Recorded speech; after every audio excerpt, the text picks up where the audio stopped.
મનરેગા કૌભાંડ બાબતે આજે જ્યારે મનસુખભાઈ વસાવા એમણે પોતાની સરકારમાં ગાંધીનગરથી લઈને ગ્રામ્ય કક્ષા સુધી કેટલું મોટું કૌભાંડ થાય છે એ ઉજાગર કર્યું છે, ત્યારે એમને અભિનંદન આપું છું.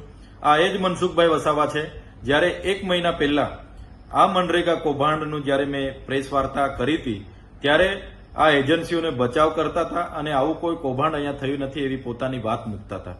ત્યારે મનસુખભાઈ વસાવાએ કીધું કે મનરેગા કૌભાંડમાં જે પણ એજન્સીઓ છે એમને હું સારી રીતે ઓળખું છું.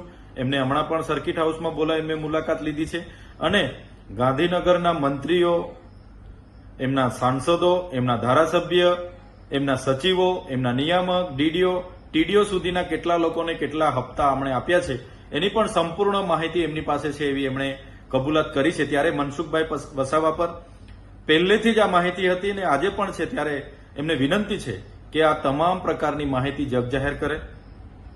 કોઈ પણ જિલ્લામાં જે પણ કૌભાંડો થયા છે એ કૌભાંડો એ એજન્સીઓને જ્યારે 2017 સુધી પંચાયતો પોતાની રીતે કામ કરતા હતા, ત્યારબાદ બચુભાઈ ખાબડ મંત્રી બન્યા અને એમના સાંસદોને સાથે રાખીને આ વિસ્તારમાં મટીરીયલ પૂરું પાડવાના નામે એ ચાહે જલારામ એન્ટરપ્રાઇઝ હોય, મુરલીધરન એન્ટરપ્રાઇઝ હોય, રાજ કન્સ્ટ્રક્શન હોય કે સવર્ણ કન્સ્ટ્રક્શન હોય, તમામ એજન્સીઓ લાવીને મટીરીયલ પૂરું પાડવાના નામે ટેન્ડરો આપવામાં આવ્યા.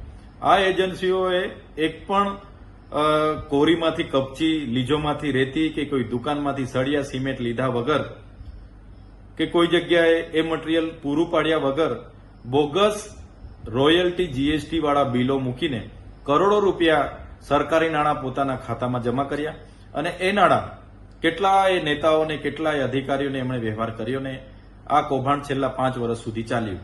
તો આ એજન્સીના ખાતામાં 2500 કરોડ રૂપિયા જમા થયા છે. એની સઘન તપાસ થાય એવી અમારી માંગણી છે. સાથે સાથે આ એજન્સીએ જે પણ કૌભાંડો કર્યા છે એમાં આઉટસોર્સિંગ કર્મચારીઓને એમાં આરોપી બનાવવામાં આવે છે. કેટલીક જગ્યાએ પંચાયતો પર દોષનો ટોપલો ઢોળવાની વાત છે. ત્યારે આ એજન્સીએ મટીરીયલ પૂરું પાડવાનું હતું, નથું પૂરું પાડીને કૌભાંડ કરેલું છે. એટલે આમાં જે પણ ઉચ્ચ કક્ષાના અધિકારીઓ છે, જેમ કે નિયામક હોય, ડીડીઓ હોય, ટીડીઓ હોય, એના પ્રોજેક્ટ કોઓર્ડિનેટર હોય, એમના પર પણ કાર્યવાહી કરવામાં આવે એવી અમે માંગ કરીએ છીએ.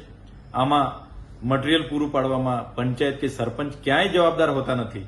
એટલે જે પંચાયતો પર દોષનો ટોપલો ઢોળવાની વાત છે બિલકુલ પાયાવિહોણી છે. સાથે સાથે હમણાં જે તપાસ ચાલી રહી છે એમાં મોટા ગજાના મંત્રીઓ, સાંસદો, ધારાસભ્ય, એમના સંગઠનના માણસોના નામો પણ બહાર આવે એવા છે અને મનસુખભાઈ પર માહિતી છે. ત્યારે આમાં મને લાગે છે આવનારા દિવસોમાં હાઈકોર્ટના નિવૃત્ત ન્યાયાધીશની અધ્યક્ષતામાં સીબીઆઈ, ઈડી અને જીએસટી વિભાગને સાથે રાખીને તપાસ કરવામાં આવે એવી અમારી માંગણી છે. જ્યારે પણ કોઈ વ્યક્તિ નાનો ગુનો કરે છે ત્યારે દાદાનું બુલડોઝર ત્યાં પહોંચી જાય છે, ગૃહમંત્રી શેખીઓ મારે છે કે કોઈને કોઈ ચમરબંધીને છોડવામાં નહીં આવે. ત્યારે મારે વિનંતી છે કે તમારો ઝીરો ભ્રષ્ટાચારની જે નીતિ છે એને સાબિત કરવા માટે, દાદાના બુલડોઝરનો પાવર સાબિત કરવા માટે ખૂબ સારો અવસર તમારી પાસે છે.